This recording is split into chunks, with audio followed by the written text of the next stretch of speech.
Deputy Meeks, there you go. Back up some. Face the camera. Yeah. Yeah.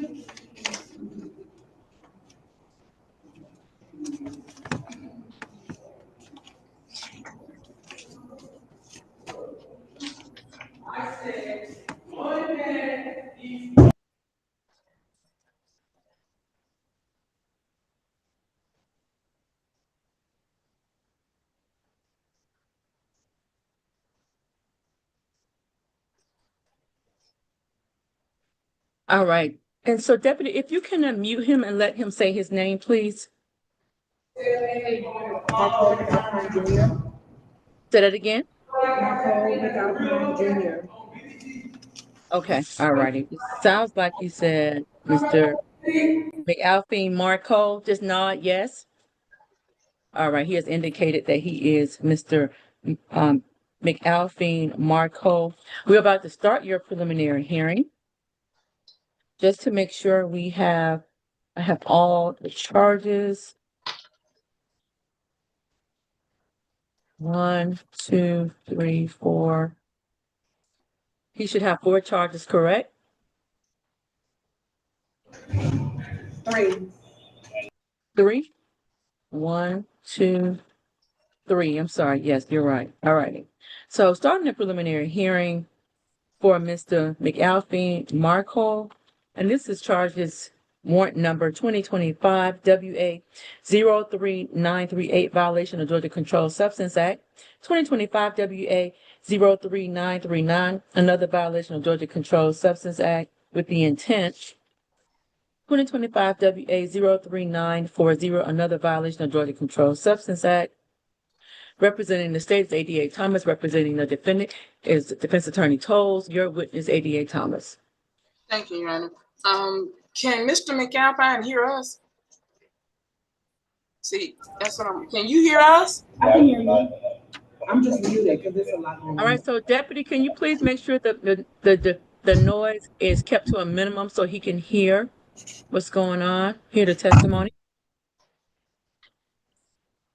But not just by muting, but making sure that he can hear. Yes, he can hear you, Your Honor.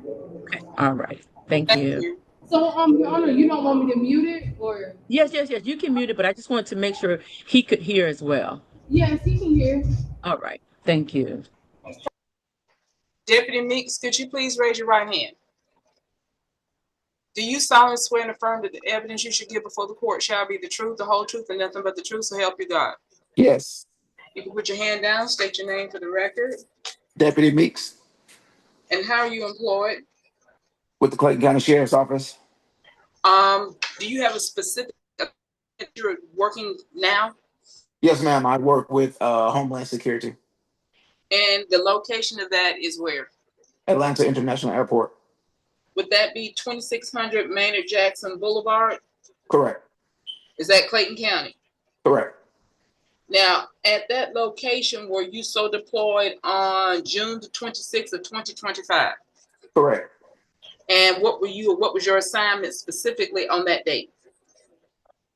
I'm a TFO officer, so if anybody comes through the airport with any type of drugs or anything in that sort, CBP officers will contact HSI, and then we will pursue charges if need be.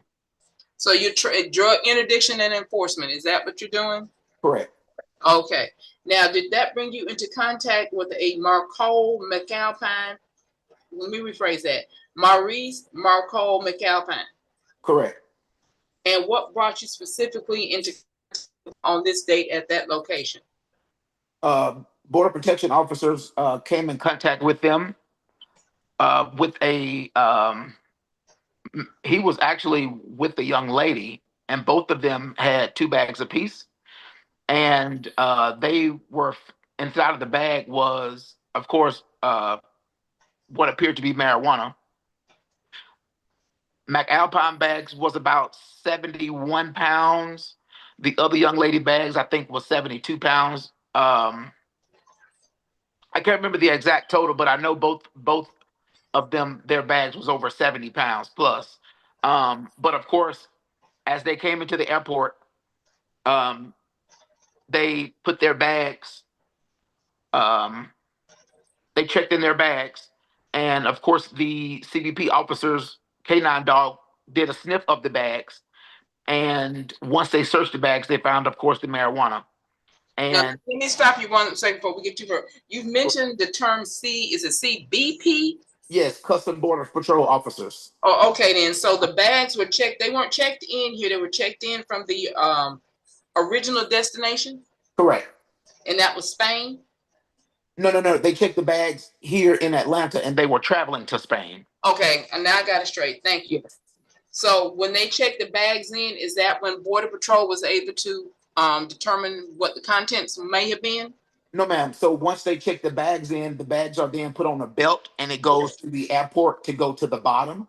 And Okay. from the bottom, is loaded to the plane from there. But once it goes through the bottom, of course, there are K9 officers at the bottom, and every bag that comes through is basically getting a sniff of from the dog, just to ensure that there's no bombs or money or drugs in that sort. Okay, so this wasn't specific for them. This is just a standard procedure. As the bags are going through, the dogs sniff the bags to determine Correct. if there's anything in it that shouldn't be there. Correct. Now, specific to Mr. McAlpine, his bag had 70 plus pounds of marijuana in it. Correct. And then the other person involved also had 70 Yes. plus pounds. So we're talking like 140 plus pounds of marijuana at least. Correct. Yes. Okay. Now, how did you know which bag was Mr. McAlpine's?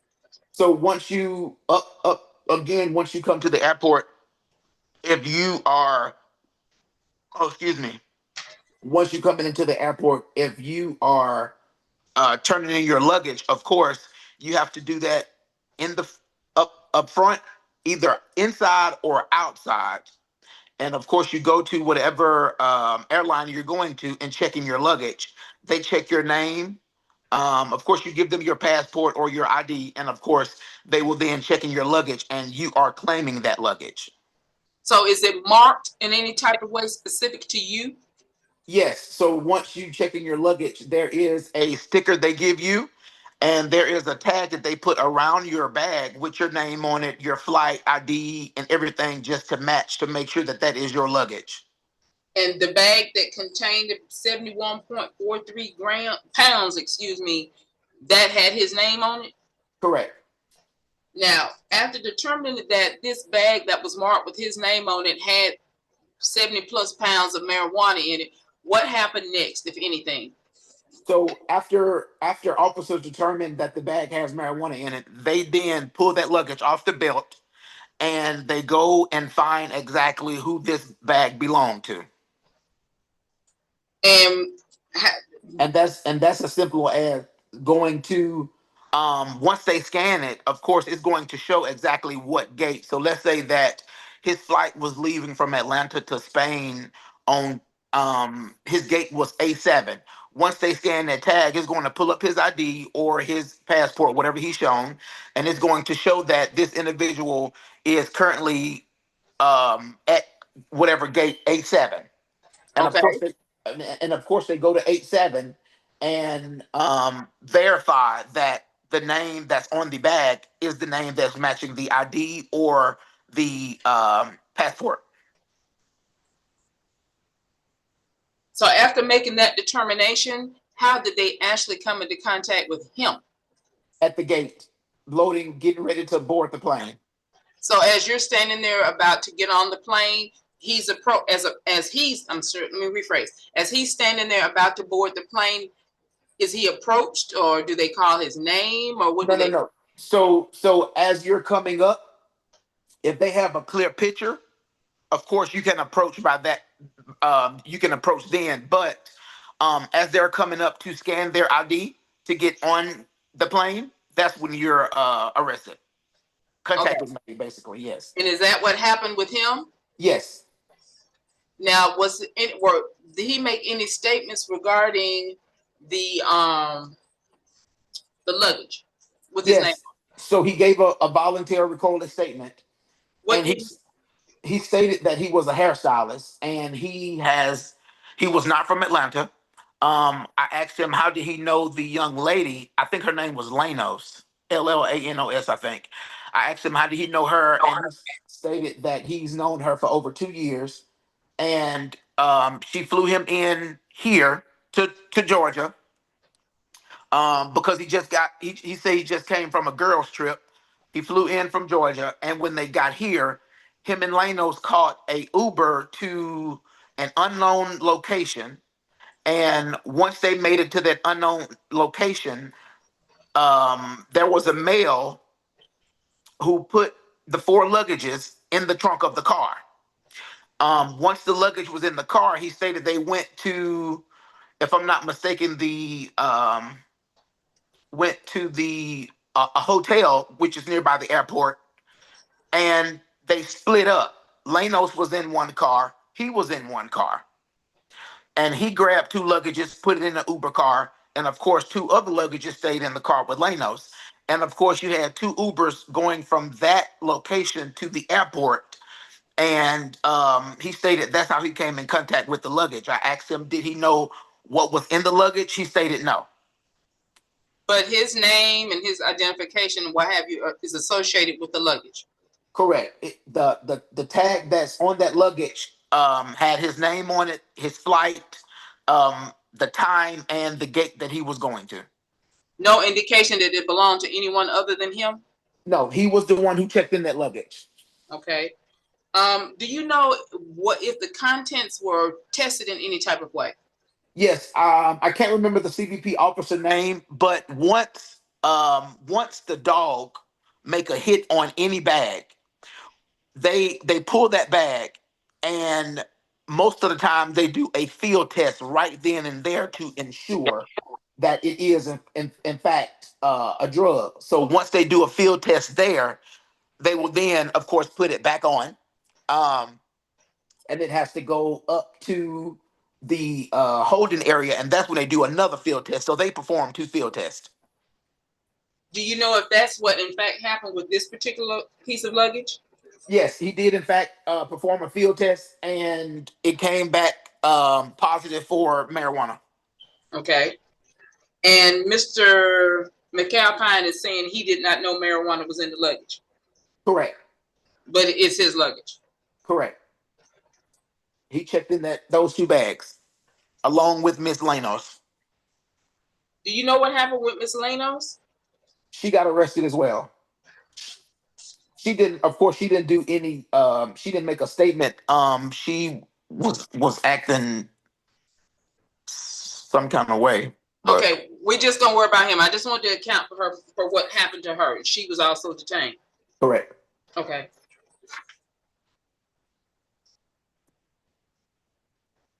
Now, the person during all of this process, you were able to see and or talk to Mr. McAlpine, correct? Correct. The person that you dealt with on that date, do you see them in court today? Yes. Orange jumpsuit with a white t-shirt. Okay. You know, I believe that's all the state has. Reserve right for redirect. All right, go ahead. Yes, Control. yeah, Deputy Meeks. If I'm understanding you correctly, is it true that, based on your investigation, that you never actually saw Marco ever in possession of the suitcase? On the surveillance, he is in possession of the suitcase because he rolled those two bags in to check them into the airport. And how do you know that?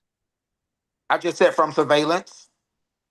Okay, you actually saw the surveillance tape? Correct. Yes.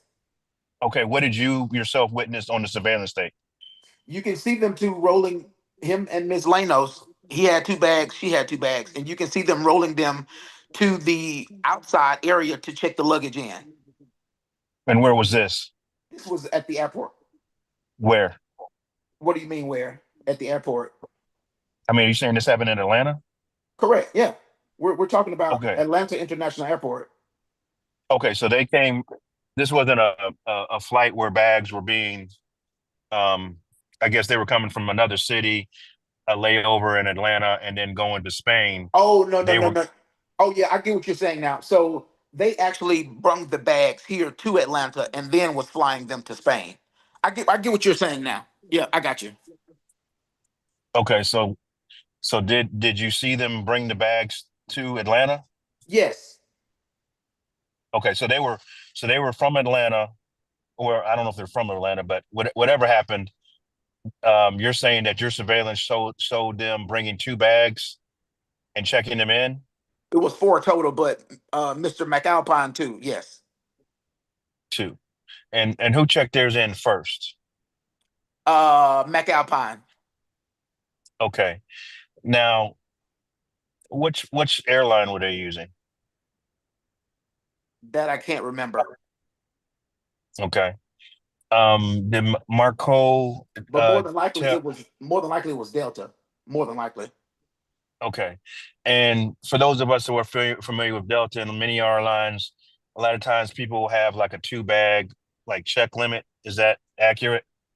I'm not sure about the limit on how many bags they can carry because I've seen a lot of people. You can actually carry a lot of bags on Delta. I'm talking about before you get charged, before you start getting charged and things of that nature. Oh, now I'm not sure. I'm not sure about Okay. what they charge per bag and stuff. Yeah, Okay.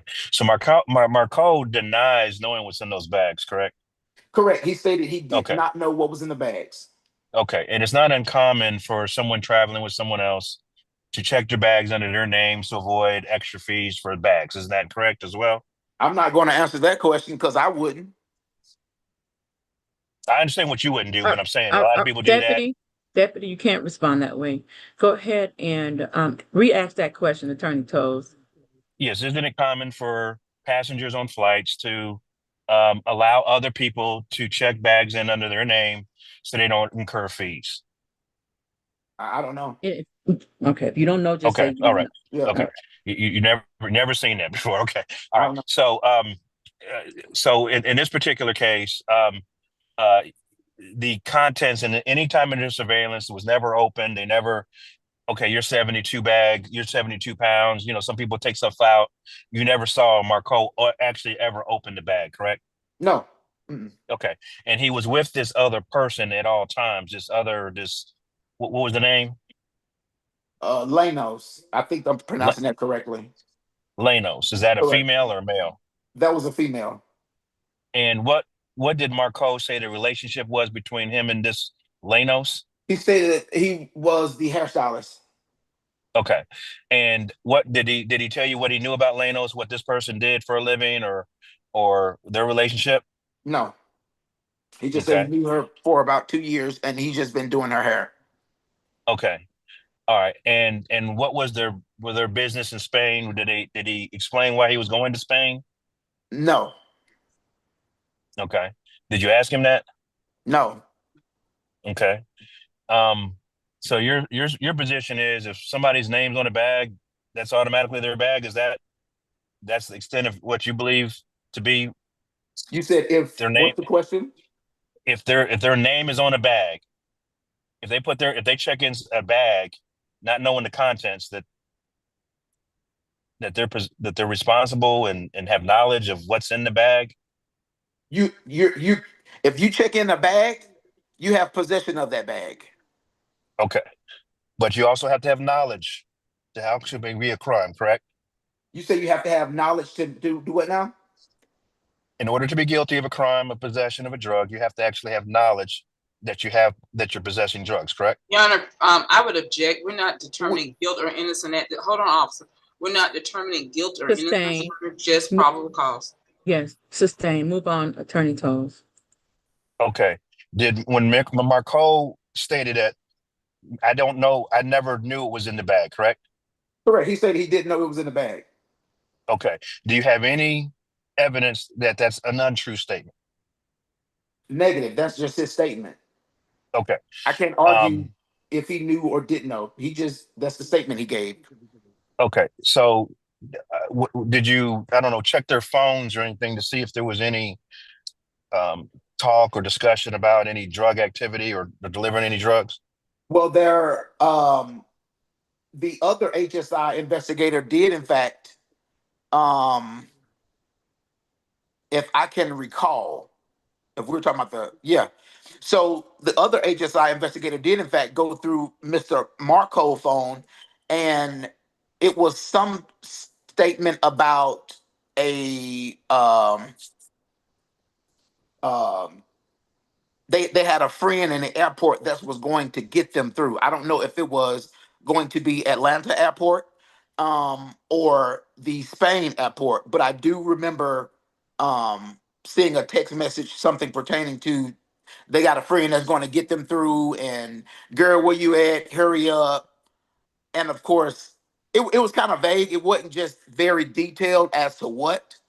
But I do remember seeing something about somebody was going to get them through the airport, almost like a like if you need roller assistance or something in that sort. Okay. Yeah. Um, had you seen any other flights involving Marco? Was that something that you checked into to see if this person was making flights um, on a regular basis through airport, through Atlanta or anything like that? Did you check that? Well, that's what the Spear unit does. So that's actually how this came about. The Spear unit is basically an intel unit that does that, and they are the one who gave this intel that stating that these two were coming through the Atlanta airport. Okay. Um, do we have any information as who bought the tickets? No, which of course that can get pulled. That's an Okay, easy, yeah. but as part of your investigation, you did not see who actually purchased the ticket for Marco. No. Okay. All right. Is there any information that Marco has a record when you pull the record of any type of drug activity? No. Clean record. Clean record. Yep. Okay. And Well, Marco. I wouldn't say clean because actually sitting here thinking he was listed as a missing person in. So it was actually, now I'm getting refreshed. It was actually hard finding him because he's a male, but they had him listed as a female. Okay. And once we finally did, because we did like I think like 4 or 5 different checks. Once we found out he was actually listed as a missing person up north somewhere, and I had to actually call them and advise them that he wasn't missing. Okay. Yeah. But as far Okay. as any Did crimes being committed, I didn't see any like him being arrested for drugs or something like that. No. did Marco have a large amount of cash on him? He he didn't have any cash, but the other young lady did. How much cash did she have? I think it was about 1,800. 1,800. Okay. Um, 18 or any 1,900, I think, somewhere in there. any drug other on his person, like wrapping paper or in anything on his person that would suggest that he was involved in drug trafficking? No, no, Okay. All right. And you're saying that the other person that was arrested, Lanos, did not make a statement? no, she didn't. Okay. Not even to explain what her relationship was with Marco. Yeah, she didn't. She was really acting incoherent. Like she didn't know where she was, what day it was. It was, yeah. She didn't make anything. Understood. Okay. All right. That's all I have. You need to redirect. Yes, Your Honor. Officer, you may have, defense counsel asked you about how did you know, how did you know who had what or something to that effect, and you mentioned that they were actually saw them on surveillance. Is this Correct. video from the Yeah, airport? that's video surveillance from the airport. Correct. And that video captures them, both of them checking in their luggage? Yes, ma'am. Where's that video now? That video is in the vault. Well, in our office. You all have copies of it showing Yes. him in possession of the luggage we've been talking about for the last 10 minutes. Yes. Okay. Do you know if there any additional video or body cam or anything in your interactions with him? There's no body camera footage, but of course they were filming the series How to Catch a Smuggler. So this So, will be on national TV within some months. so there is additional video footage that can be made available to the state and the defense regarding this incident. Yes, especially the How to Catch a Smuggler, because they are actually filming the officer as the entire thing is going on, from the dog sniff to the bags, from everything. So everything we just talked about is very possibly on video at some Yes, point. and will be filmed on TV. Yep. Okay. Okay. That's all I have, Your Honor. All right. I have Closing no question, arguments. Judge. State will closing reserve, arguments. Your Honor. All right, go ahead, ADA. Excuse me, Attorney Toles. Judge, I'll be brief. I think at this point in time, there's a lack of probable cause. If my client had no knowledge of what was in the suitcase, the mere fact that my client checked a bag that just happened to have something in there isn't proof. You have to have knowledge. You have to have possession. There have to be some proof of the knowledge. And so, in their investigation, nothing drug related on the phone. It would have been text messages or something like that. No anything on their possession that would suggest. All we have is that you showed up, you do hair for this person, and at the same time that you were checking in your bag, they were checking in their bags. And I know the officer doesn't, say I wouldn't do this or I do that, but it happens all the time. People will use other people to check in their bags because they don't want to incur the fee or whatever. And that's exactly what happened here. There's no evidence that those bags, other than the fact that it was booked in under that name, which show that she was trafficking, no criminal history for this or anything. And so, with that kind of weight, I think, to show a circumstantial case here, which is what you really have is a circumstantial case. You have to show that you've also eliminated any other possible alternatives to of guilt. And so it's just as possible or even more possible that McAlpine did not know what was in the bag, since she was checking it in with someone else who did not give a statement and made no effort to make any type of explanation as to what the situation was. And my client was cooperative and did announce that she does do hair. And there's no evidence that this person was moving through the airport on, like a lot of times these folks will book flights quick, the day before, or they've done it, they'll have been going to the same places 3 and 4 times a month over a period of time. There's none of that. The only thing that they have on this one particular day, my client was going to Spain on a great vacation, and there's no evidence that he knew, she knew that there was this. So I would ask the court to dismiss. All righty. Thank you. ADA comments.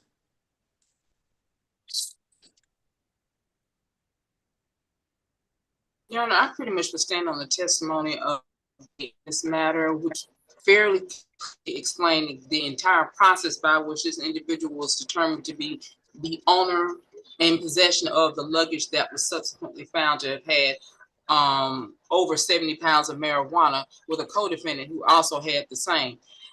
Based on what the officers testifying to and his observation of the video, in addition to what he saw himself, this defendant and his co-defendant both manifested ownership and intent to check in this luggage, transport it to Spain.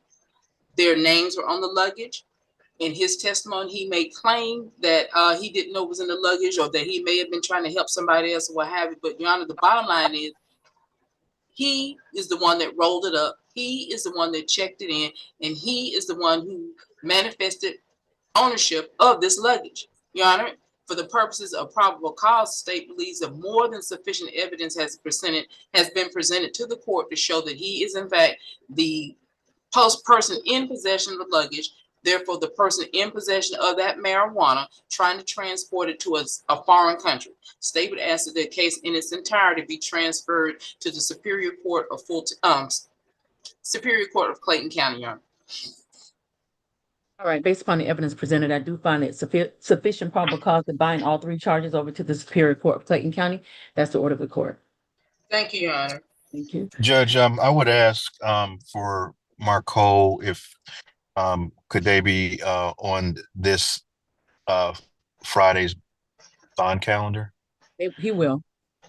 Thank you. All right. All right. Thank you, Deputy. We're done with Mr. Thank Cole. I didn't hear Deputy about Meeks, the bonding. Yes, Deputy Meeks, yes, ma'am. you have another case on September the 15th, I believe, okay? I'm gonna send you an email. I just want you to put that in your head that you got something else. Yes, ma'am. Okay, bye. Do I have another one today?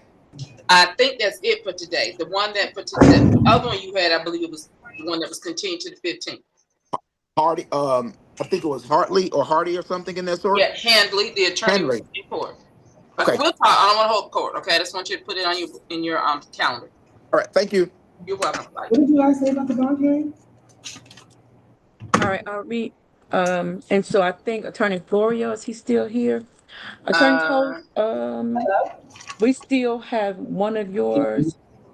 No. Hello? Hello? You just stay right there. You ain't got to kiss him, man. Your Honor, I believe Mr. Toll's client wants to talk to him. No, I didn't hear what she said about Okay. the bonding. I give a few minutes, just a few minutes, Attorney Tolles. And Judge, I did have Mr. Beckham as well. Yes, That's we hoping have we the can. officer and Beckham. Okay. Yes. He has not logged on yet, Your Honor. All right, while he's talking to his Judge. client, yes? I was going to ask for dismissal of the Beckham case if the officer has not appeared at his 11:50 a.m. And so I would ask for dismissal. Okay, all righty. And so if you would, I'll take that under advisement. If you would join room 2, and if you could speak to your client in 2 minutes or less. I will. All righty. Thank you. Deputy, if you would join, and so Deputy, you're going to, because Beckham is not on just yet, we're going to go ahead. If you can bring forward, after you come out, Mr. Moore, Marquette Moore. That's going to be our next hearing. Detective Campbell. Okay, there you go. Yes, ma'am. Okay. All right, we're just going to wait for the jail to come back. Thank you, Judge.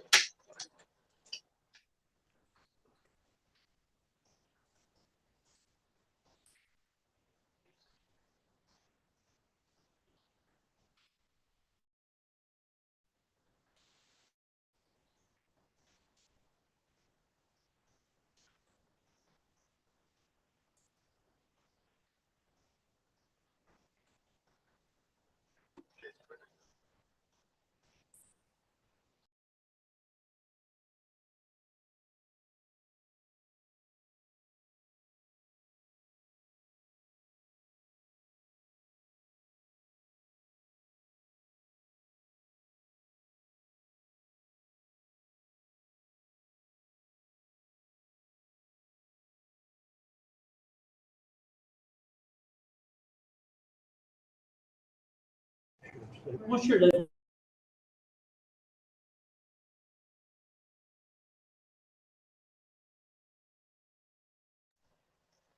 Attorney Tolles, the officer's logged on for your case. All right, I'm ready to go. Well, I think Mr. Florio was going before you. Attorney Florio, do you have another court case? Because Mr. Attorney Tolles has another court he needs to be in I do have court at 1 o'clock tomorrow. at 1 o'clock.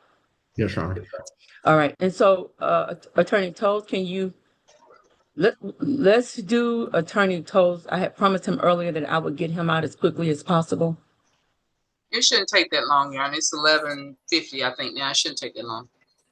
Okay, and so Deputy, if we can get that would be God. What is it? What was it? Where's my nose? Beckham, Gerald Beckham. No, Beckham. All right, one moment while we get Mr. Beckham.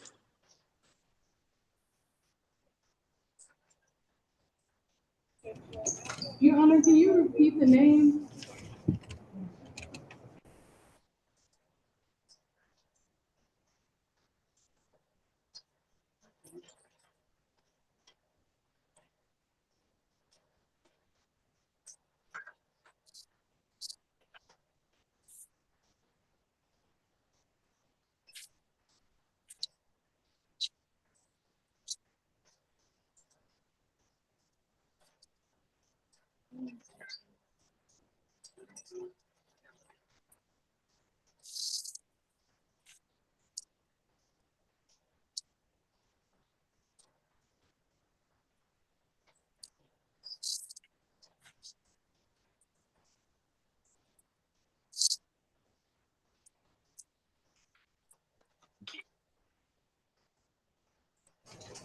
Can you repeat the name?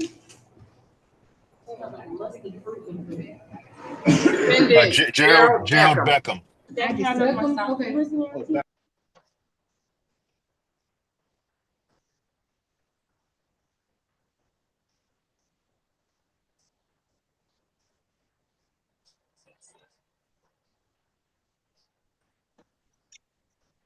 Gloria, in the event that I'm still here, would you tell them to hold for my report as well tomorrow?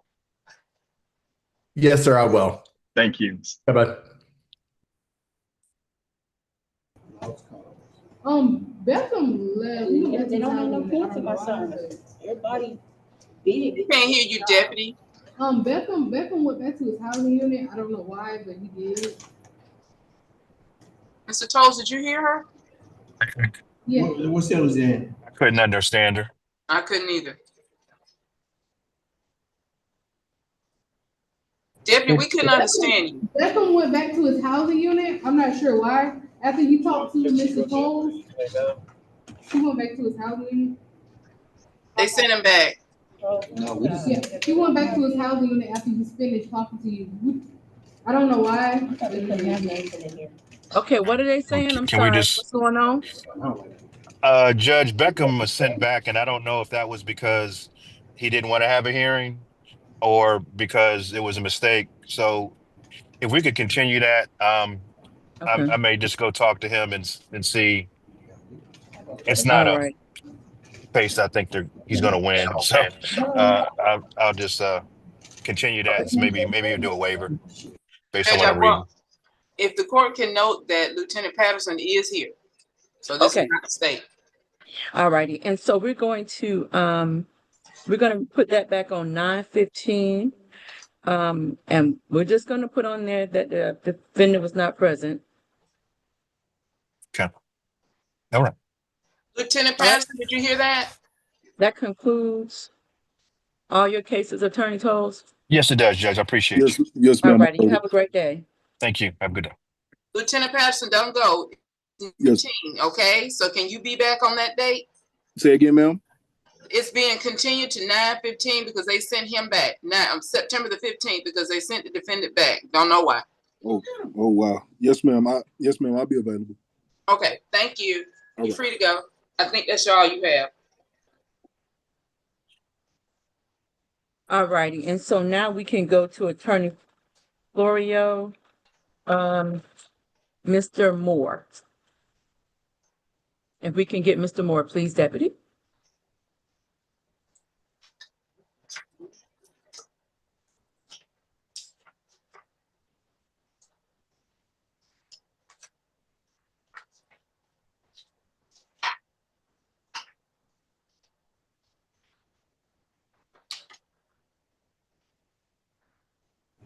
All right. Thank you.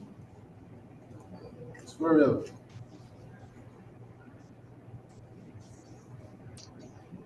Good morning, Mr. Moore. Come on.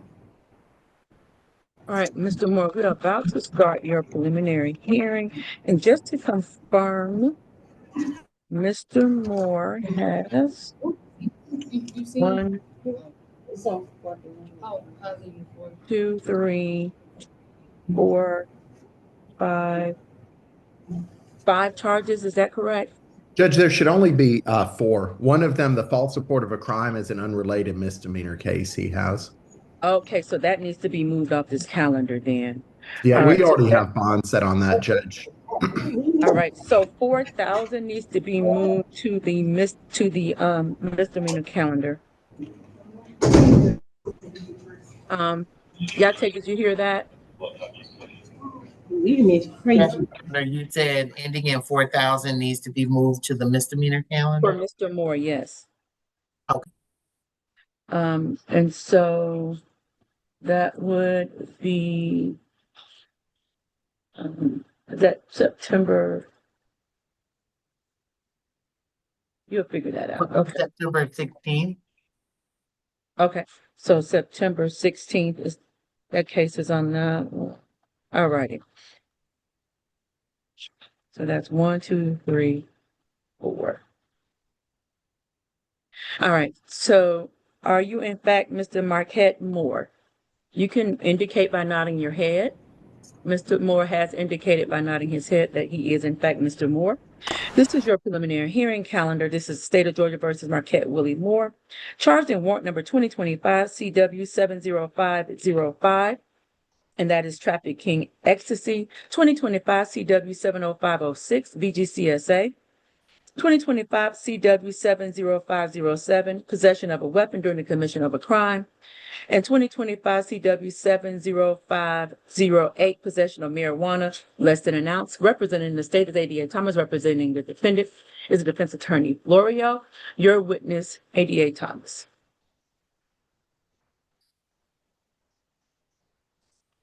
Yes, ma'am. Officer, could you please raise your right hand? Do you solemnly swear and affirm that the evidence you should give before the court shall be the truth, the whole truth, and nothing but the truth, so help you God? I do. You can put your hand down, state your name for the record.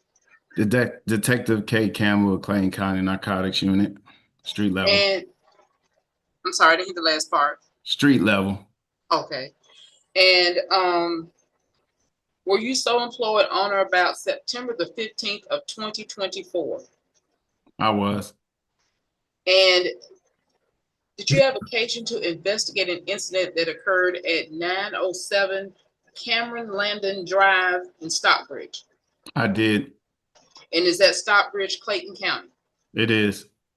And what happened at that location involving Marquette Moore?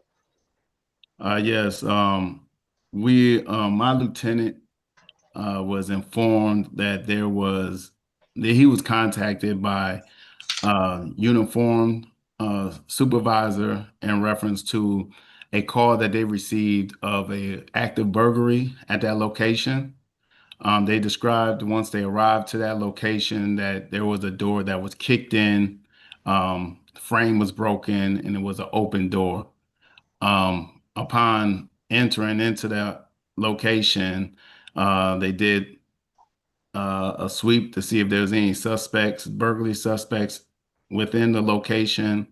And they didn't locate anybody inside the location, but they did, as they described, as observed several narcotic related objects and also narcotics.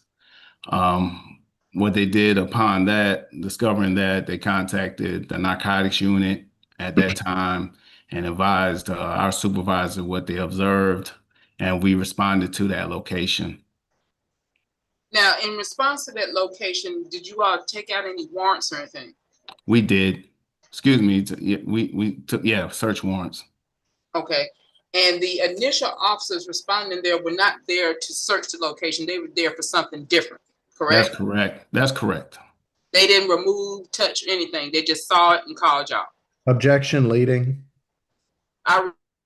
Sustain, please. Yes, go ahead. Thank you. Did they remove anything? Not to my knowledge. They did not state that they removed anything. I can't testify if they touched anything. They had to go enter into the premises, so I can't testify to that. But they didn't advise of them removing anything. They notified narcotics? Yes. Narcotics took out a warrant? Yes, a search warrant. I heard, was that an objection? Objection. I think the last three questions have all been leading. All right, go ahead and the last question was not leading, so I'm going to allow you to proceed on that last question. Thank you, Your Honor. Make sure you're not answering your question. Yes, ma'am. Now, were you with the narcotics officers who arrived at the location? I was. Did you all have warrant in hand? No, we did not. When you arrived at the location without the warrant, what did you do? So the officers that responded to the initial call of the burglary, They stood outside of the location, waited for one of our detectives or for us to arrive. Commonly, when we get a call similar to these, in the past, when we get a call similar to this situation that occurred, we'll stand outside of the location, uniformed officers. We'll make sure nobody enters or leaves. Well, we already did a sweep of the location until we receive a search warrant that's signed off. Upon the search warrant being signed off by a Clayton County judge, then we'll initiate the execution of that search warrant. Is that what happened in this case? It is. Upon entering with the search warrant, what happened? Then we executed the search warrant. We began to gather the evidence, illegal narcotics that we observed, a substantial amount of MDMA or compressed pills, multiple colors were located in the kitchen. 2 scales was also located within the kitchen. We also located mail that shows the defendant that's present today. Okay, let me stop you right quick. You say you found mail. Are you mail as in mail that bills. Postal. Excuse me. Postal mail. Yes, ma'am. And that Postal would be mail with the individual's name printed on it. Another detective located a computer with the defendant's screen his name on the screen email. Also U.S. Postal, United States passport was located within the kitchen as well in a drawer. Whose name is on that passport? Mr. Moore, Marquis Okay. Moore. That was printed on there with his date of birth. Okay. And did you find anything belong to anyone else or just him? I believe there was a female's information that was also observed there. But I don't recall the name that was the name that was on that mail. Now the drugs and paraphernalia, what have you, where was that found? In what location of the house? If you give me a minute, a Century Arms BFT model 47 pistol was located in the laundry room. Also, was it loaded?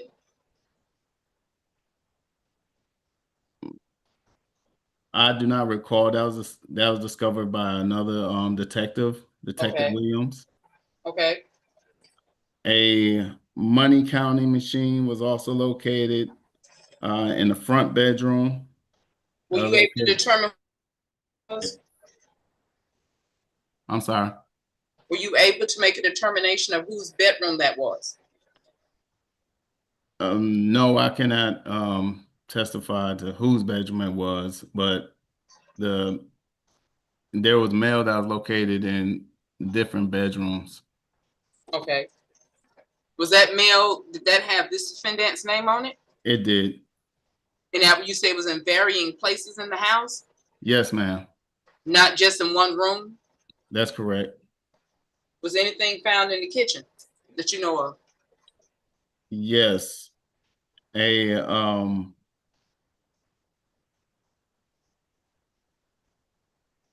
you need a minute to review your report, officer? Yeah.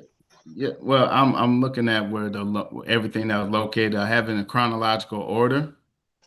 So I can go down of everything that was located.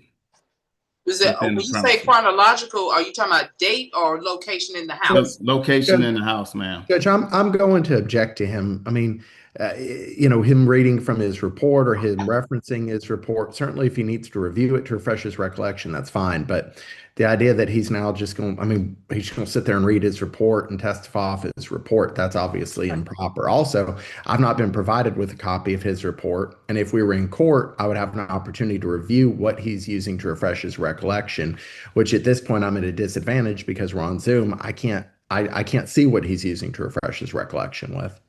All right. And so, Detective Campbell, do you need time to refresh your recollection? If you want to give me, Your Honor, And- 10 minutes, I do have everything located, where it was located, and that doesn't. And what are you have refreshing me- your recollection? What are you looking at? I'm looking at the actual report, ma'am. Okay, the police report? Yes, ma'am. Okay. All right, I'll allow you to go ahead and refresh your recollection. And it's a police report that you wrote? It is. Okay, all right, I'll give you a second to refresh your recollection.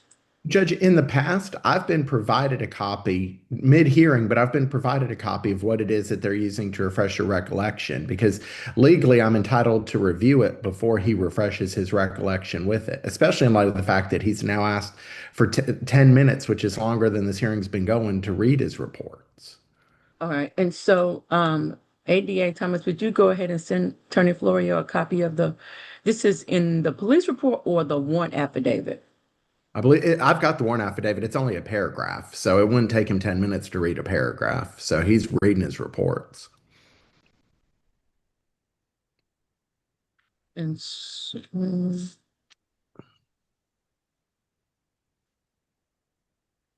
all righty, and so. Actually, it is in the warrant affidavit, Your Honor. Because I knew I had seen it before, but I didn't look. What are you saying specifically is in the warrant? I've known Detective Campbell for a long time. He's a very intelligent man, and he's been with narcotics for a long time. There's no way I believe he needs 10 minutes to review one paragraph. He's identified to the court that he's reviewing his reports. He's not reviewing the warrant affidavit. Okay, I can show you this. What I have, this is it.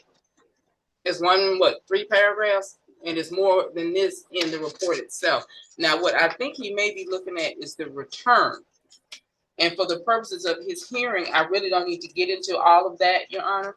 Now, that's something that may come up at the trial level, but the specific this to that for the purposes of probable cause, I don't think I'm going to need. The evidence that I'm looking at is actually in the report itself. All right. Not the report, the warrants. All right. And so, Detective Campbell, you are looking at your police report? Yes, Your Honor. I have on the top of the police report the location of every piece of evidence that was located and who it was located from. I'm not looking at the whole report. I'm just looking at the first part, Your Honor, of each piece of evidence. And so I think that in preliminary hearings, hearsay is admissible. And so by saying that, I'm going to let you go ahead and testify. Do you need to refresh your recollection or have you refreshed it? I have it, Your Honor. I have each piece of evidence, what I located. You say you have or you have not? I have. Okay, and so you're not going to be reading from your report, right? I will be. Will you be able to testify without having to continue?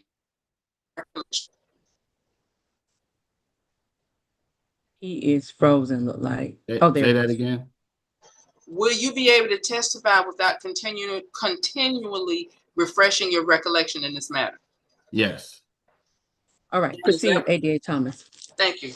Now, you indicated that you found a passport belonging to this defendant. That was found where? The passport was located. Judge, I'm going to object. He's looking down, reading from his report. I'm not reading from a report. Oh, okay. He's reading off of his cell phone. Then I'd object to him reading off of his cell phone. But Attorney Florio, we can't determine that. He held his cell phone up and smiled and said, "I'm not reading my report," and showed his cell phone to the court. You looking down. Detective Campbell, you can't read. You just can't read from your report. Ask Ms. Yate what he just did, or ask Madam Court Reporter what he just did. He just held his cell phone up and smiled and said, "I'm not reading from my report," and held his cell phone up. Okay, so Detective Campbell, you cannot read from your cell phone, nor can you read directly from your police report. Again, do you need a little bit more time to refresh your recollection? Your Honor, if you give me 5 minutes, I will read off. About 2, we don't have 5. Can you Two give me, minutes will be fine, Your Honor. okay, just Judge, refresh your recollection. I would still renew my request to be provided with what it is he's using to refresh his recollection. If we were in a courtroom, the proper procedure would be for Ms. Thomas to show me what it is and for me to review it before him looking at it. All right, and so since he needs additional time, ADA Thomas, can you send over do you have a copy of the report? I have a copy of the report that is exactly 2 pages, and it does not have the detail that the detective to. I can send him what I have, because what I'm looking at is the actual warrants, not the report. And Detective Campbell, what specifically, again, you say you were looking at the police report itself? Your Honor, I was looking at the police report. That's correct. All righty. And so can you send that over to ADA Thomas very quickly? Is that possible? Yes, Your Honor. All righty. I will come back on in 2 minutes. Detective, just email it to me on the county email, okay, and then I can forward it to wherever it needs to go. Yes, ma'am.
Jail.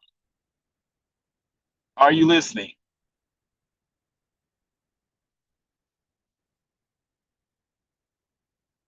Deputies at the jail. Yes, sir. Do you have Lee Scott yet? Your computer broke up. I can hear you. Can you repeat that? Yes. Do you have Lee and do you have Scott? I'm not sure yet. The other deputy that was doing prelims, she stepped out for a second. So, you don't know yet. Your microphone's going out. I can't hear you.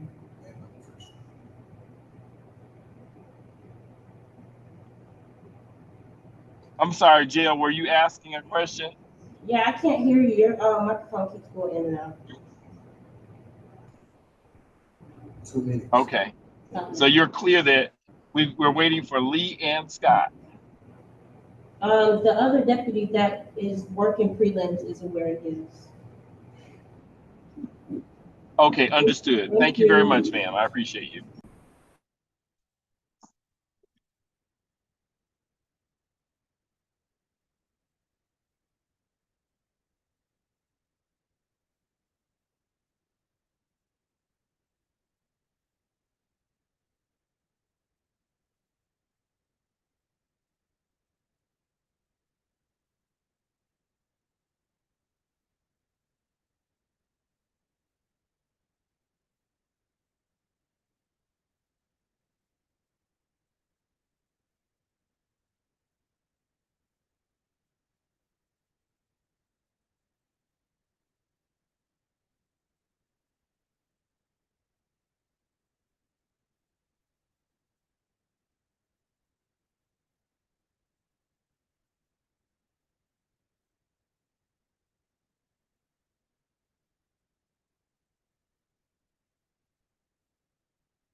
Officer Gauthier, can you check the chat?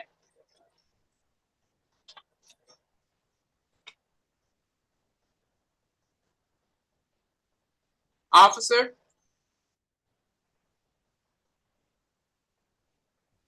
Yes, ma'am. check the chat, send me back an answer in the chat, okay? No problem.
I don't think it's medium or medium.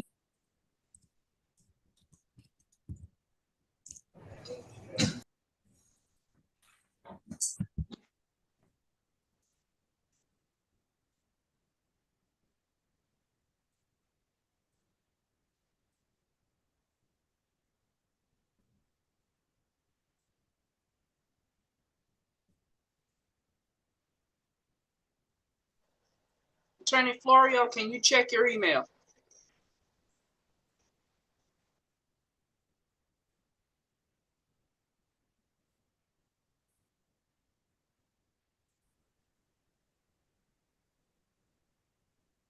It's just got it. Thank you. Thank you, Ms. Thomas.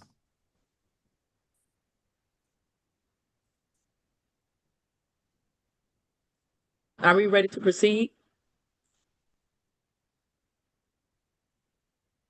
Yes, Your Honor. Okay. Thank you, All Ms. right. Gloria. Do you need a Wait little time to a look minute, at hold it? on. Ms. Coleman is gone. Hold on.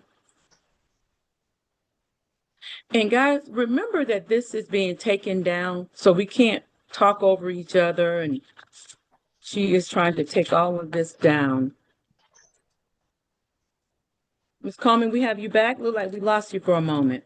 Yes, ma'am. I'm sorry. My laptop died, but I'm on a different one. Sorry Okay, about that. did we miss anything? Did we No, need ma'am. to? That was a second ago. Did y'all That was say during the anything break. within the last minute? No. Okay. No, ma'am. Okay. We're fine. All righty. Go ahead, ADA Thomas. Yes, ma'am. I'm sorry, y'all. I was trying to print a copy of this report, but it's not cooperating, so I'm just gonna wait. Officer, do you recall where you found the various narcotic items in the residence? Yes, ma'am. Starting with the kitchen, what did you find there? Oh, let me back up. Which would it be easier for you to go? I think you said you had them in a certain order, or do you want me just to ask you for specific location? Okay. You can give me what location was found where. If you would like the kitchen area, I can testify to everything that was reported was in the kitchen. Let's start there. What was found in the kitchen? Multiple colored ecstasy pills. It was a total of 69 grams. That was in the kitchen counter. And where? Go ahead. Sorry, go ahead. No, go ahead. Suspected marijuana, less than an ounce, was also located on the kitchen counter. And where was Mr. Moore's passport found? Mr. Moore's passport was located in the kitchen drawer. Was that of the items the drug you just mentioned? That stuff was located on the kitchen counter, but his passport was located inside a drawer, ma'am. In the kitchen? Yes, ma'am. Okay. Now, you also mentioned various mail items were found postal mail items were found in the residence? Just bills, miscellaneous, other paperwork. Do you recall where the bills were found? Some bills were located in the kitchen. Other miscellaneous paperwork was found throughout the household. I can't testify to exactly where. Okay. But the bills that were found in the kitchen also within proximity of the pills I believe you just described? Yes, ma'am. Okay. Now, could you determine if I believe you indicated there was a weapon also found? Yes, ma'am. Where was that? That was located in the laundry room. It was a Century Arms BFT 47 pistol. That was located in the laundry room.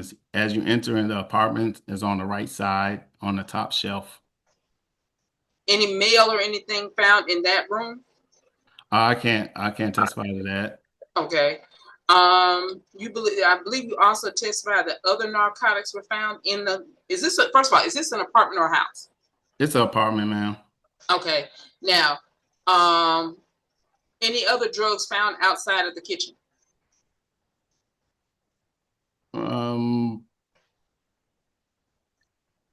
Not that I have notated, no, ma'am. So the only drugs that you found was the amount of pills and less than an ounce of marijuana. Is that correct? Yes, ma'am. And all of that was found in the kitchen? Yes, ma'am. Do you know who the apartment is, whose name is the apartment in? Yes, it was in Mr. Moore's name. So the apartment complex, the lease is in Mr. Moore's name? It is. Is there anyone else on the lease that you know of? There was also a female. I do not have her information. At one point, she was on the lease, but she was later removed. Mr. Moore was there for several years based on what the leasing office advised me. So at the time that this warrant was executed, he's the only person on the lease? That's correct. But he was not present at the time the warrant was executed? No, he was not. Now, do you know if there was any video of this incident? No. I'm sorry. The uniform patrol, they're advised to have body cams on them. So they probably have body footage of once they entered into the property. Do you know if that footage captured the drugs that were found in the residence?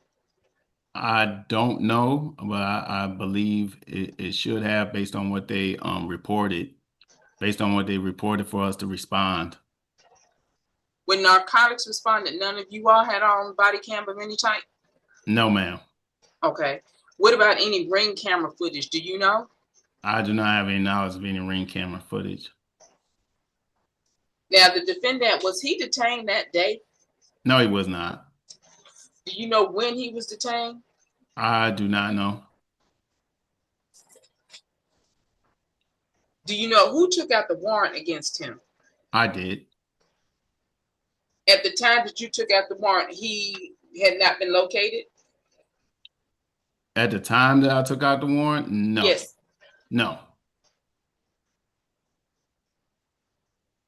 You talking about his arrest warrant, or you talking about the search warrant, ma'am? The arrest warrant? No.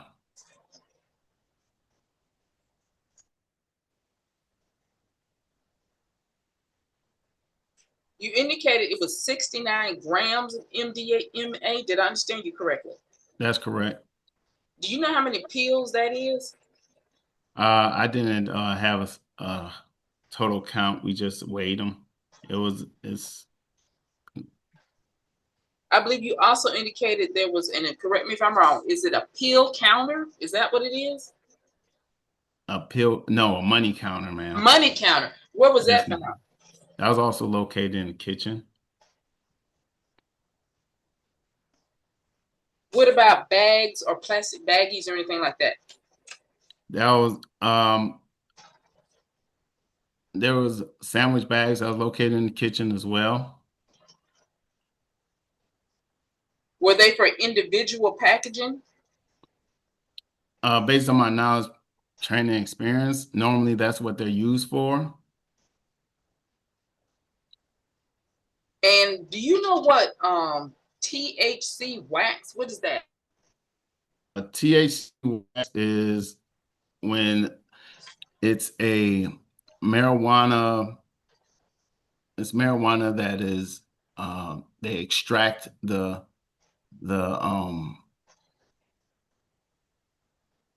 content of the marijuana plant, so it's more of a direct. It's more directly used for to make a stronger, powerful drug that's inside the marijuana plant. But not loose marijuana, just this wax substance? Yes, ma'am. That was in the kitchen also? It was. You mentioned previously that at some point in time, a female apparently resided in the location. Do you recall that? Yes, ma'am. Did you find any type, I know you mentioned previously also that clothing was found. Was any of that, any female clothing or possessions? I don't recall any female clothing. I did see mostly male clothing. You say mostly? I'm sorry, I only recall all male clothing. I don't remember don't recall of any female clothing. Okay. The drugs that were found, were they field tested in any way? The MDMA was field tested and it came back positive. And when that's the pills? The ecstasy, I'm sorry. The ecstasy came back positive as MDMA. Okay. And that was in pill form, is that correct? It was. Okay.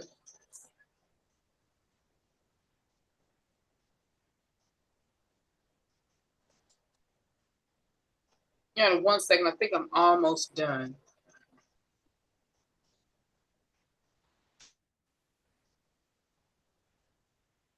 Did you have any conversation with Mr. Moore? And this is about the items found in his home? I did not. I did make contact with Mr. Moore, or an individual that his phone number from the leasing office came to Mr. Moore.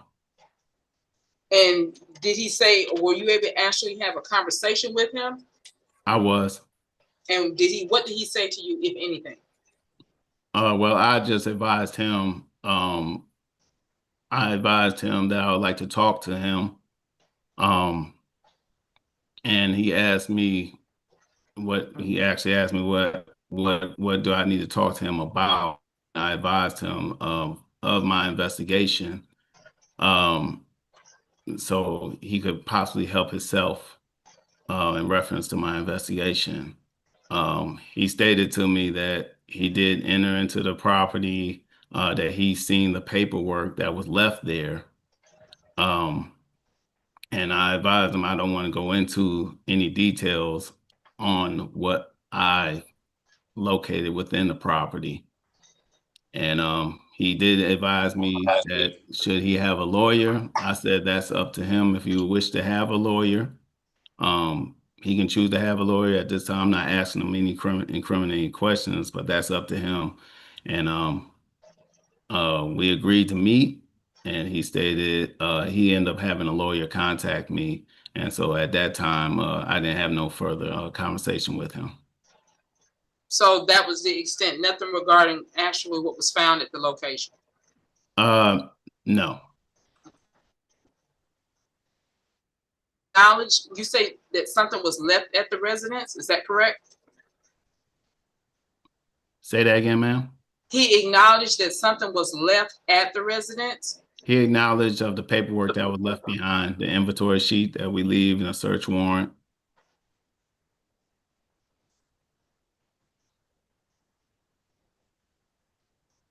You say an inventory sheet, is that a part of the search itself, or is that what happens when it's over? Judge, I'm going to object. This is irrelevant to probable cause at a preliminary hearing. Go ahead and respond, ADA Thomas. You know, actually, I do believe it is relevant. That inventory sheet was She left. said he can answer. She overruled me. I'm sorry. No, I was saying ADA Thomas. Go ahead For and me to respond. respond. Okay. Yeah, I do believe it is relevant in that he is determined that the officers are contending he is in fact the occupant of the location, and that sheet that the officer is referring to was left at the residence for the occupant of the location, so they would know that someone had been there and what happened while they were not there. The fact that the defendant acknowledged receipt of that paperwork does establish him as the occupant of the residence. I do have one more question to ask the officer in relation to that, and then I'll move on if the court would indulge.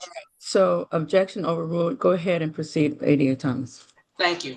Officer, when you all concluded the search, that documentation is left there? Yes, ma'am. Was the apartment secured when you all left? It was.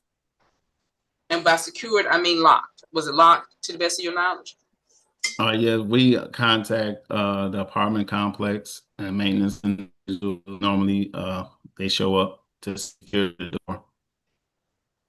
So the person, and is that paperwork left for the occupant? It is. And he acknowledged receipt? He stated he did observe the paperwork that was left at the property. Okay. Yeah, I believe that's all I have. Reserve right for redirect. All righty, go ahead, Attorney Florio. Thank you. Good afternoon, Detective Campbell. Good afternoon, sir. How long have you been with the narcotics unit for, Detective? Approximately 5 years. Prior to this interaction with Mr. Moore, well, let me ask you, and as part of your duties as a narcotics detective, I think you identified that you work street level cases. Is that correct? Recently, yes. But prior in the last 2 years, yes, ma'am. Yes, sir. Yeah. Prior to that, you were at the airport, the narcotics unit at the airport, correct? Yes, sir. Over the last 2 years, prior to this incident, were you familiar with Marquette Moore? Was not. Okay. No. Are you aware as to whether there was any narcotics investigation into Marquette Moore by the Clayton County Narcotics Unit? I have no knowledge of that, no. Okay. And have you done some sort of deconfliction to determine if another agency was conducting some sort of narcotics investigation into Marquette Moore? I did do a deconfliction and I did not see anything. Okay, great. So to your knowledge, there was no prior narcotics investigation by any law enforcement agency into Mr. Marquette Moore. Is that correct? That's correct. Okay. Were you familiar with the address of 907 Cameron Landing Drive in Stockbridge, Georgia? I am familiar with that. You talking about prior to this situation, or are you talking about? So let me take a step back. 907 Cameron Landing Drive, is that the actual unit number or is that just the address for Cameron Landing? That's I believe that's the actual apartment number, 907. Were you familiar with that apartment prior to this incident? No, sir. Okay. And had you received any phone calls about neighbors or concerned citizens or a leasing office about narcotic sales or narcotic distribution or just general foot traffic to and from that apartment prior to uh, August 15th of 2024? I have not. Okay. And do you know if anyone with the Clayton County Narcotics Unit or Clayton County Police Department was familiar, based upon your investigation, was familiar with any sort of investigation, not as to Marquette Moore, but as to that specific apartment or address? I have no knowledge of that. Okay. Thank you. Now, you identified that Marquette Moore, that I think you identified that he'd had a lease there for an extended period of time. Do you know how long the lease or he'd had a lease at that apartment for approximately, specifically if you know, but if not approximately? I believe she stated it had to be at least over 3 years. Okay. Okay. And are you aware as to whether or not Marquette Moore had any other homes in which he resided? No. Okay.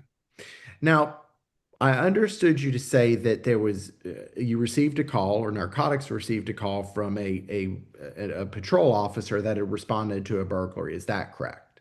That's correct. And I understood you to say it was a burglary in progress. Is that correct? That's correct. Do you know who the person is that called 911 about the burglary in progress? I do not.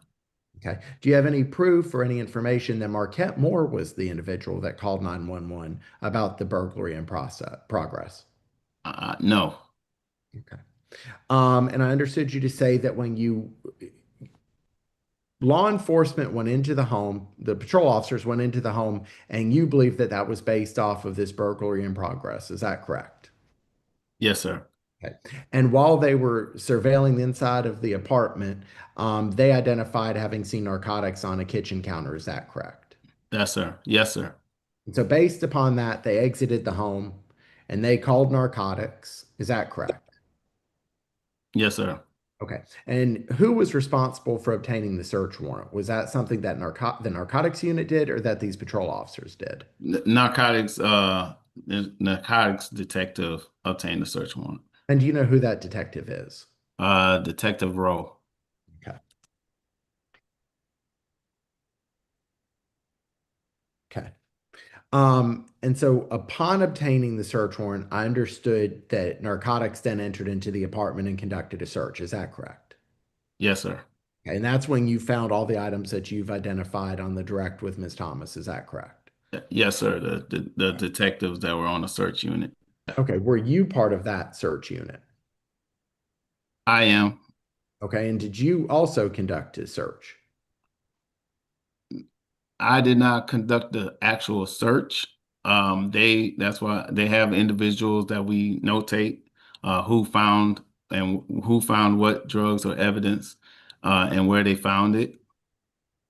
Okay. And I inventory exactly where they found it on the inventory sheet. Okay. Do you have any proof as to, so let me go through. You don't have any proof that Mr. Moore physically possessed the MDMA ecstasy. Is that correct? That he actually held it. Yes, sir. Yeah, he physically possessed it. You don't have any proof that he physically possessed it. Is that correct? No, Okay. And you don't have any proof that he physically possessed the THC wax. Is that correct? that's correct. And you don't have any proof that he physically possessed that less than 1 ounce of marijuana. Is that correct? That's correct. And you don't have any proof that he physically possessed the pistol that was found in the laundry room. Is that correct? Yes. I'm sorry, Detective Campbell? I'm sorry, I had to pause for a minute. What was that last one, sir? Yes, sir. You don't have any proof that he physically possessed the pistol that was found in the laundry room. Is that correct? That's correct. And those are the four things that you charged him with by way of your warrants. Is that correct? Yes, sir. Okay. Do you have any proof as to, so this incident occurred on August 15th of 2024. Is that correct? That's correct. Okay. Do you have any evidence that Marquette Moore was inside that home on August the 15th of 2024? No. Okay. Based upon your investigation, do you know prior to that date, August 15th of 2024, do you know when the last time was Marquette Moore was ever inside of that home? Prior to that date, Sir. that he was inside the home? Yes, sir. Yeah, I know we agree that you don't have any proof he was inside the home on August 15th of 2024, correct? You don't have any proof of that, correct? On that date, no. Okay. Well, prior, what did your investigation show you? What did you learn? What proof do you have as to when the last time was Marquette Moore was at that address? Yeah, I don't have proof of him being in that location on that date, but based on him giving me a call to, or excuse me calling him, and he advised me that he did observe the inventory, advised me that he did return one way or another. Okay, let's stop. Well, so prior to that date, me making contact with the leasing office and them advising that excuse me, I didn't testify to this, but advised that he paid for their rent. He was a good tenant.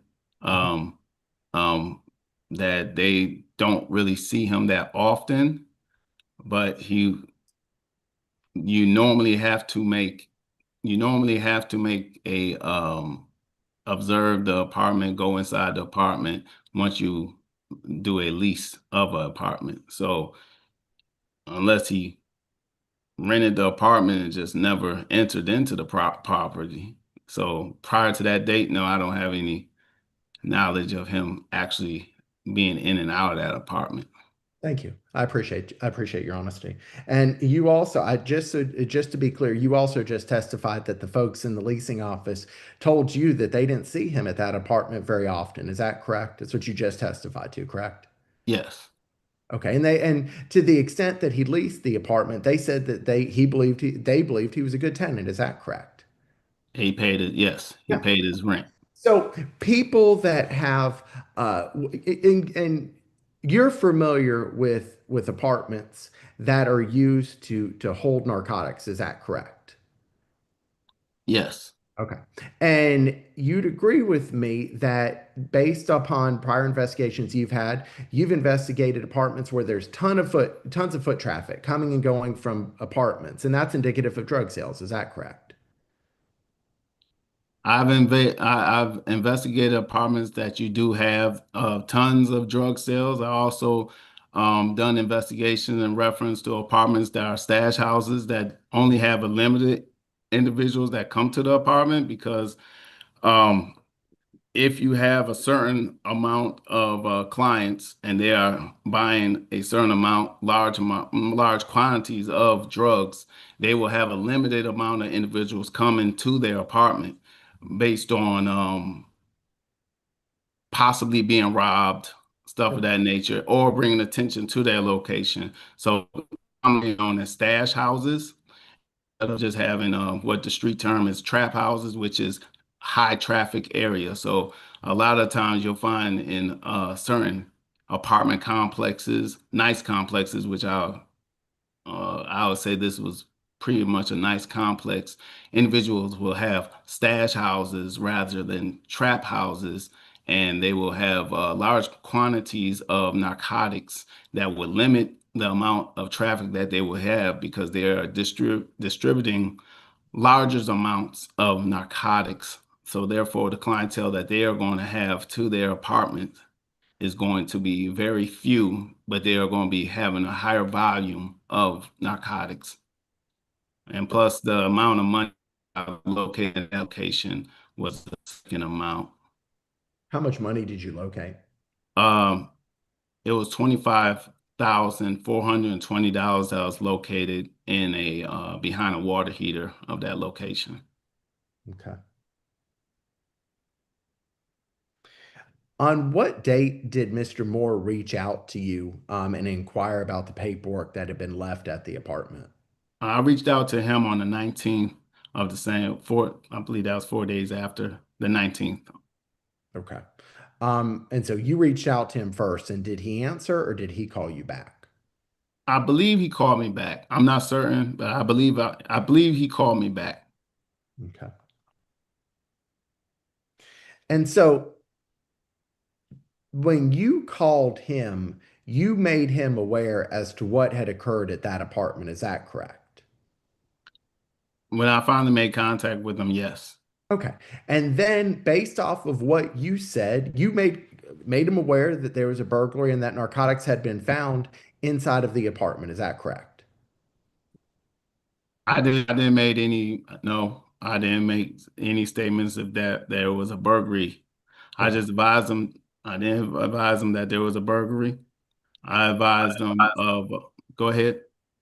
No, I didn't say anything, sir. Okay. I just advised him that I would like to talk to him. He advised me he seen the paperwork that was within the apartment. He didn't make any statements in reference to, I don't know what this is about, nothing of that nature. That would be shocking. Um, I just advised him I would like to talk to him in reference to my investigation Okay. that could possibly help him. Do you know who else had access to this apartment? What's that? Do you know who else had access to the apartment? No, Okay. Do you know who else had keys to the apartment? no, Do you have any proof that Mr. Moore placed the MDMA ecstasy inside of the apartment? no, Do you have any proof that he put the THC wax in the apartment? I do not. Do you have any proof that he put the less than 1 ounce of marijuana in the apartment? No, Do you have proof that he placed the pistol in the apartment? no. What proof do you have that he knew that that MDMA ecstasy was located in the apartment? Well, based on my knowledge, training, and experience, an individual that once you sign a lease, you take on the responsibility of not also subleasing. Most apartment complexes, once or residents, you take on the responsibility of you're not to sublease that apartment. So that's number one. He didn't make any statements once I made contact with reference to what was on the inventory sheet. He was willing to meet with me. He didn't state, well, what do you want me to meet with me about? In reference to none of the drugs are mine, nothing that was located on that. So, but besides that, I believe that he had knowledge or should have had knowledge of what was located within the apartment he leased. All right, so let's go back. So you testified previously that you have no proof as to when the last time was he was inside that apartment. You remember testifying to that? Prior to the date of the execution of the warrant, You remember testifying to that? I do. Okay. So what I'm asking you, okay, you don't know when the last time was he was inside that apartment. When was the MDMA ecstasy placed in the apartment? I don't know if it was placed in, I don't know when it was placed in there. No. When was the THC wax put in that apartment? Yeah, I'm gonna object to this. None of that is relevant to the probable cause before the court today. Okay, I'm gonna overrule 88 Thomas. He can just simply say he doesn't know. Go ahead, Detective Campbell, if he doesn't When was know. the THC wax placed in the apartment? I have no knowledge of when. When was the less than 1 ounce of marijuana placed in the apartment? I have no knowledge of when. When was the pistol placed in the apartment? I have no knowledge of when. What proof do you have that Mr. Moore was ever in the apartment at the same time that the MDMA ecstasy was in the apartment? What knowledge do I have of when it? What knowledge do you have as to when he and that MDMA ecstasy were in the apartment at the same time? What proof do you have of that? Again, I'll strike that. Yes or no? Do you have proof that he and that MDMA ecstasy were ever in that apartment at the same time? Yes or no? no. Yes or no? Do you have proof that he and the THC wax were ever in that apartment at the same time? No. Yes or no? Do you have proof that he and the possession or the less than 1 ounce of marijuana were in that apartment at the same time? No. And yes or no? Do you have proof that he and the pistol were in the apartment at the same time? You cut out that last one. Yes or no? Do you have proof that he and the pistol were in the apartment at the same time? No. And the drugs that were located, you'd agree with me that you'd agree with me. Let me strike that. You'd agree that that the kitchen is considered a common area of an apartment. You'd agree with me, correct? I agree. And you'd agree with me that the only place that the narcotics were located were in a common area of the apartment and not in any of the bedrooms of the apartment. Yes or no? I think one item was located outside of the bedroom. I mean, excuse me, outside of the kitchen. Which one? The possession, the less than ounce of marijuana? Yes, I believe so. Give me 1 You'd second. agree with me that the Go ahead. I'm sorry. Yeah, you'd agree with me that the THC wax and the MDMA ecstasy were located in the common area kitchen. Is that correct? That's correct. Okay. Thank you. No further questions. All right, any redirect, ADA Thomas? Not at this time, Your Honor. All right, closing arguments.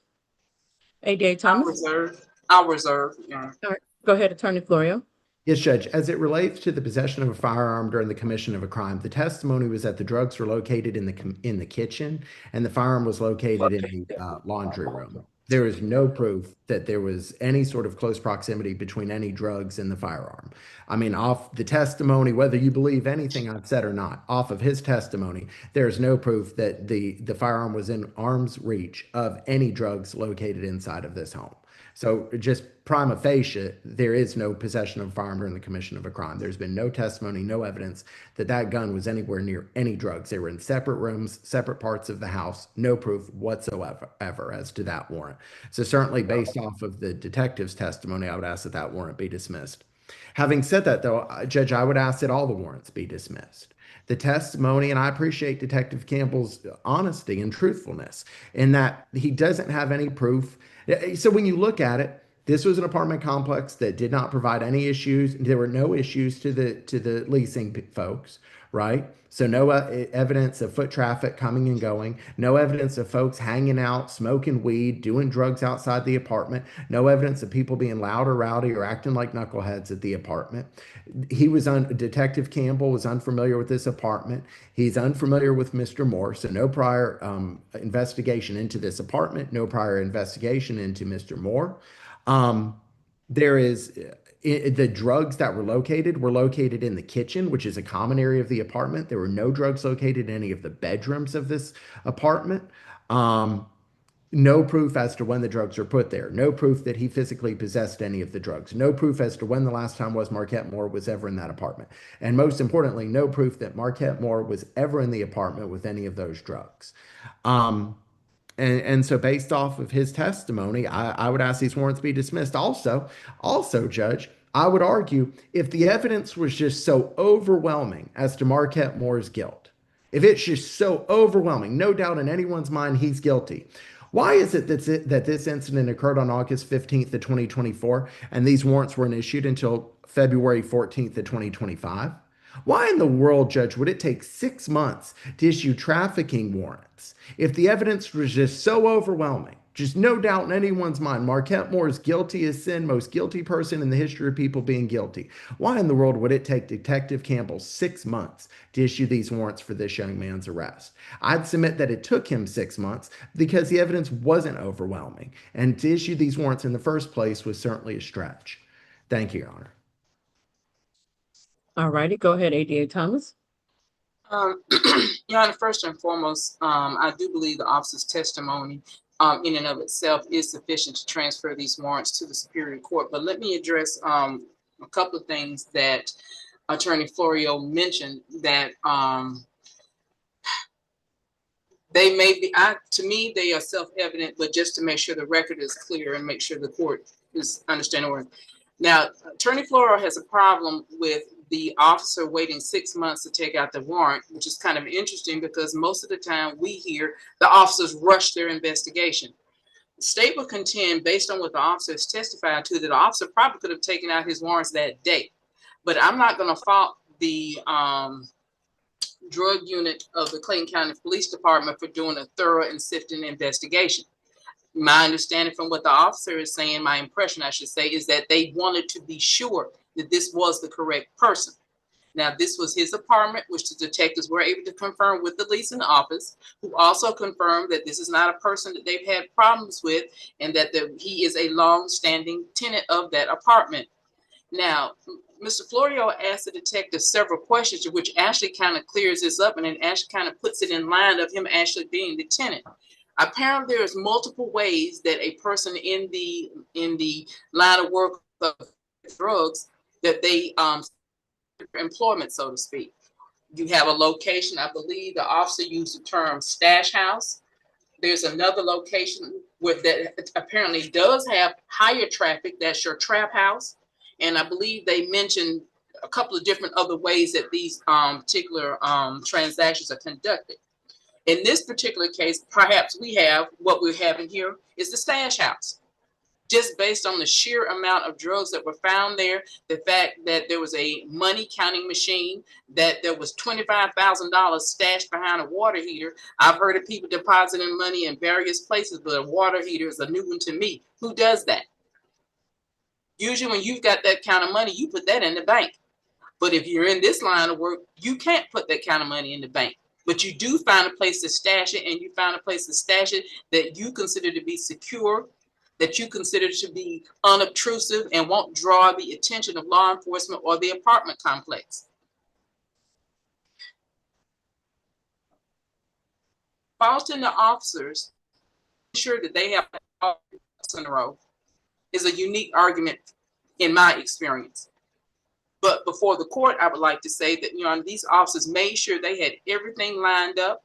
They made sure that they had something unique, in that he actually responded and spoke to the officers and acknowledged that he had received the return. Now, the officer testified that they left that return at the conclusion of their search, and that apartment was secured. For this gentleman to get the return, it means he's the one that has possession and control over that apartment. So that puts him in the apartment. That puts him in possession and control of the apartment, and by extension, the weapon and the drugs that were found inside of the apartment, along with his passport and various bills. All of that puts him in possession and control. Last thing, regarding the proximity of the weapon, that weapon was in the laundry room. I believe the detective indicated that as you come into the apartment, that's where the laundry room is. And I believe from my, he was saying, as you come on into the apartment, there's the kitchen. I acknowledge I did not ask him for the exact distance between those two areas, but it was my impression that those two areas were not that far apart. But there is something that was mentioned that I do want to bring to the court's attention again, that some of the things that you see when individuals are in this line of work, if you want to call it that, you see large amounts of money, large amounts of drugs, drug paraphernalia, which in this case was the baggies, and the money counter and the money itself. All of that in various locations inside of that apartment that was within the possession and control and the lessee of Mr. Moore. State contends that there's more than sufficient evidence to transfer all of these warrants to the Superior Court. All righty. And hold on one moment for me.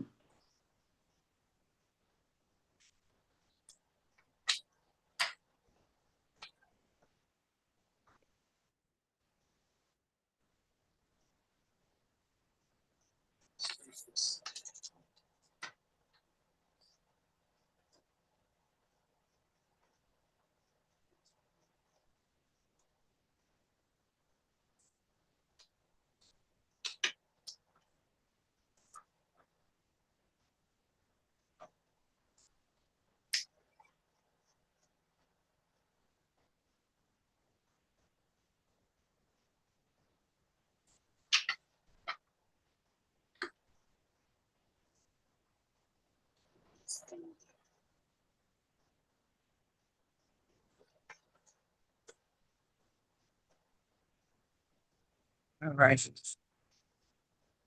So as it pertains to the trafficking ecstasy, I do find that there is sufficient probable cause to bind this charge over to the Superior Court, which is warrant number 2025 CW 70505. As it related to 2025 CW 70506, I do find that there's sufficient probable cause to bind that charge over. As it pertains to, which is the violation of Georgia Controlled Substance Act. As it relates to 2025 CW 70507, I'm going to deny the weapon charge. So that charge will not be bound over. And then possession of marijuana less than an ounce, that charge will be bound over. So all charges will be bound over, other than the possession of a weapon during the commission of the crime. That's the order of the court. Thank you. Thank you, Judge. And just to confirm, we'll be on the Friday morning bond calendar. Yes. Thank you, Judge. All right. Thank you, Judge. That concludes our business.